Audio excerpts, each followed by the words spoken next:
No vídeo de hoje eu vou dar o passo a passo da autocorreção tridimensional. Se você não viu o vídeo anterior, onde eu explico detalhadamente na teoria como eu faço a correção tridimensional, eu sugiro que você pare o vídeo agora, vá lá e assista.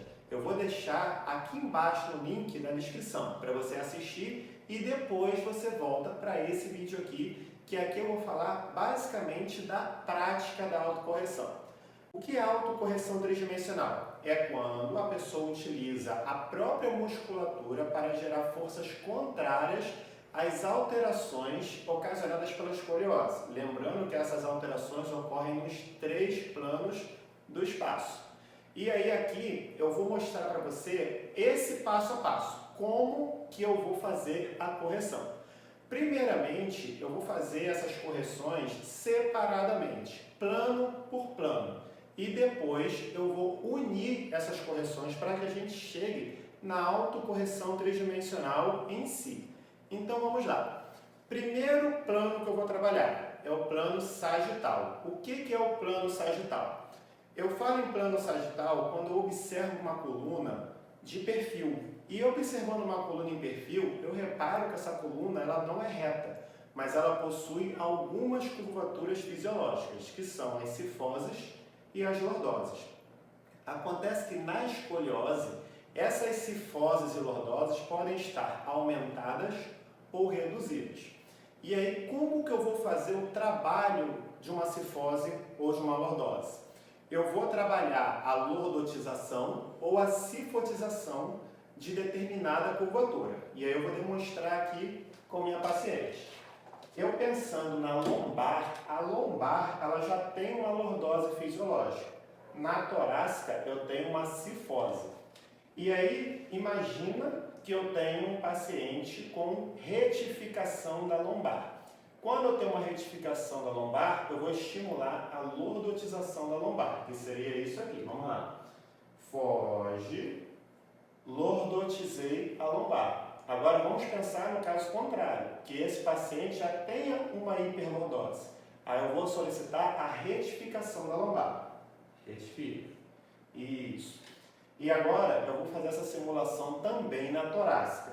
Primeiro eu vou imaginar uma coluna torácica retificada, a famosa flat back torácica. E aí eu vou estimular uma cifotização. Foge, ganhei uma cifose. E se eu já tenho uma cifose associada à escoliose, ou seja, uma cifoescoliose, eu tenho que trabalhar no plano sagital a retificação. Então, retifica. E aqui eu demonstrei para vocês qual é a correção que acontece apenas no plano sagital. O próximo plano que eu vou demonstrar é o plano frontal. O plano frontal, nós observamos o desvio lateral da coluna vertebral. A correção no plano frontal é a que vai reduzir significativamente a angulação de colo. E é no plano frontal que eu vou trabalhar em translações oblíquas superiores. Então, eu vou fazer a mesma demonstração aqui agora, imaginando uma curvatura lombar. Se eu tenho uma curvatura lombar, vamos supor que eu tenho uma curvatura lombar de convexidade à esquerda, ou seja, a gibosidade da curvatura está do lado esquerdo, eu vou identificar mais ou menos onde está a vértebra apical, que é a vértebra mais afastada da linha média, e vou estimular para que essa vértebra seja transladada no sentido oblíquo superior para a linha média. Então, imaginando, vamos criar uma escoliose, que eu tenha uma escoliose lombar nessa região, o movimento que eu vou solicitar é essa translação oblíqua superior. Um comando que eu gosto muito de dar aos meus pacientes para facilitar isso seria: levanta um pouquinho o bumbum lá de cá. E aí a gente já consegue essa translação oblíqua superior. Relaxa.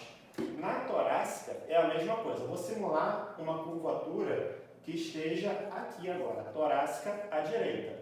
Eu vou solicitar a translação oblíqua superior, partindo do mesmo princípio, vértebra apical. A vértebra apical vai ser definida através da radiografia, tá ok? Então vamos supor que a vértebra apical esteja nesse ponto. E aí eu vou solicitar essa translação no sentido oblíquo superior, que vai ser isso aqui. E aí eu tenho a correção da região torácica. Pode voltar e relaxa. Faltou um plano espacial para eu falar, que é o plano horizontal. No plano horizontal, nós identificamos as rotações vertebrais, as rotações axiais. A rotação vertebral, ela vai estar sempre do lado da convexidade da curvatura, exceto em caso de escoliose paradoxal, que é algo bem difícil de se encontrar. Então, de maneira geral, a rotação vai estar do lado da convexidade. Só há detalhes de lembrança, concavidade e convexidade. Concavidade, lado interno de uma curva. Convexidade, parte externa da curva. E aí vamos simular aqui novamente aquela curvatura lombar com convexidade à esquerda. Isso significa que eu tenho também uma rotação acontecendo aqui do lado esquerdo para trás.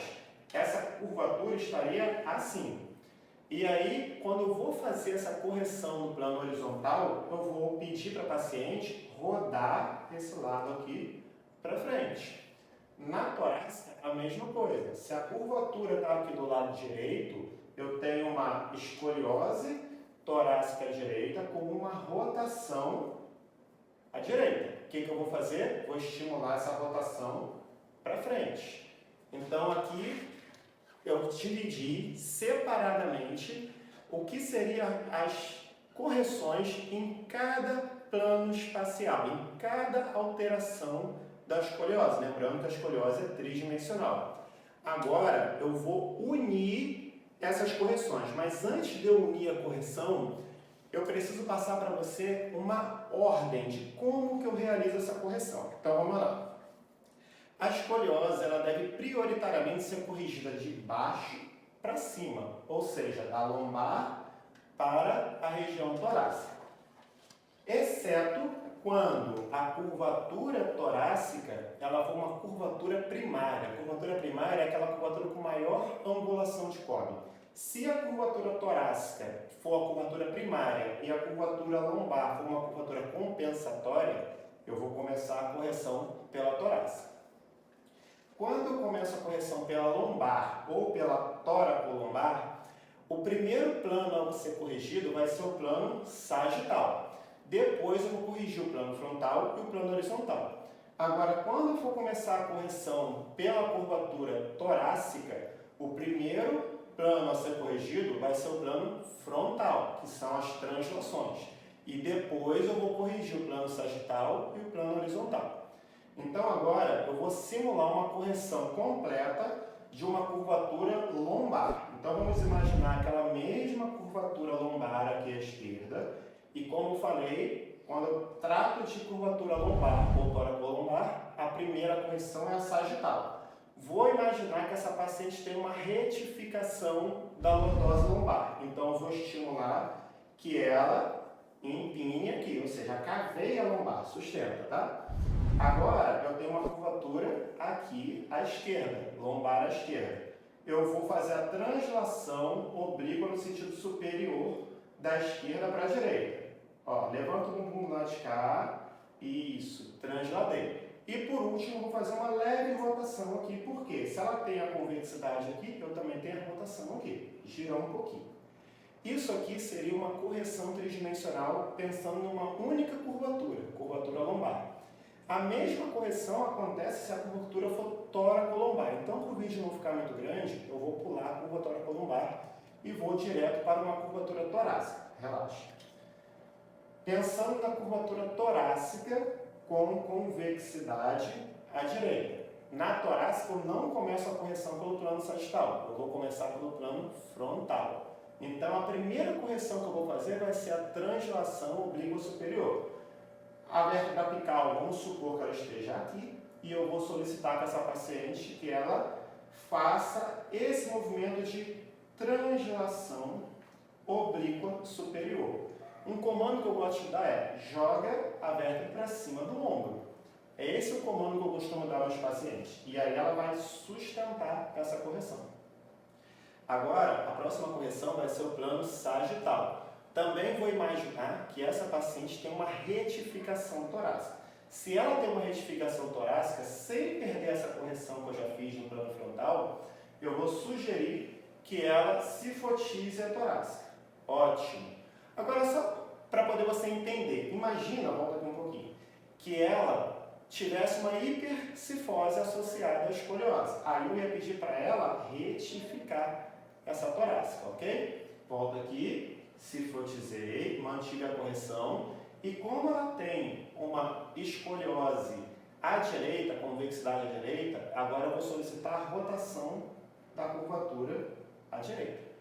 Então aqui agora eu mostrei para você como que eu fiz uma correção lombar, o que seria idêntica para a tóraco-lombar, e como eu fiz a correção torácica. Agora vamos fazer uma correção de curvatura combinada. O que é isso? A famosa curvatura em S, a curvatura dupla. Vamos imaginar que ela tenha a escoliose torácica à direita, lombar à esquerda. E aí o que eu tenho que perceber antes de começar a correção? Eu tenho que analisar para saber qual é a curvatura primária, a curvatura com maior ângulo de cobre. Se for a torácica, eu vou começar pela torácica. Se não for a torácica, eu vou começar pela lombar. Então vamos imaginar que seja a curvatura torácica. Então, na torácica, eu primeiro corrijo o plano frontal, você vai deslizar, transladar obliquamente, sustenta. Ela também tem uma retificação, suponhando a retificação. Ela vai cifotizar e ela vai girar o lado esquerdo para frente e vai sustentar essa correção. Agora a gente vai para a lombar. A lombar eu começo a corrigir pelo plano sagital. Empino o bumbum, levando em consideração que ela tem uma retificação da lombar. A curvatura que está do lado esquerdo, eu vou jogar ela obliquamente, superiormente para o lado direito. Então, levanta, sustenta e vou pedir para ela dar um breve giro para aquele lado esquerdo para frente. Essa seria a correção de uma curvatura dupla, levando em consideração que a curva torácica é a principal e a curva lombar é a curvatura compensatória. Agora eu expliquei para você todo o passo a passo de uma correção tridimensional, mas falta um elemento, só falta um elemento aqui. A gente vive em um planeta com gravidade, e a gravidade por si só, ela imprime uma força sobre a coluna vertebral. A coluna escoliótica, ela sempre tende ao colapso, então uma coluna escoliótica, ela está recebendo cargas, e essas curvaturas, elas tendem sempre a colapsar. Então, antes de qualquer coisa, antes de qualquer correção, eu ensino o paciente a fazer um alongamento axial, um autoalongamento axial. E o que seria isso? Seria o paciente utilizar a própria força da musculatura, a musculatura intrínseca da coluna, para realizar um crescimento. Eu faço esse movimento de autocrescimento. E esse movimento vai ser o primeiro movimento antes dos demais movimentos da correção tridimensional.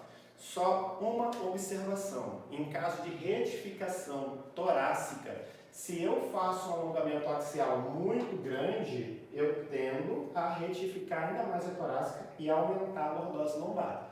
Então, todos os movimentos que eu ensinei aqui, eu ensinei para você aprender como que é feita uma correção tridimensional. Mas é claro, é óbvio, que se você tem escoliose, você precisa passar por um profissional com experiência no manejo da escoliose, porque existem individualidades.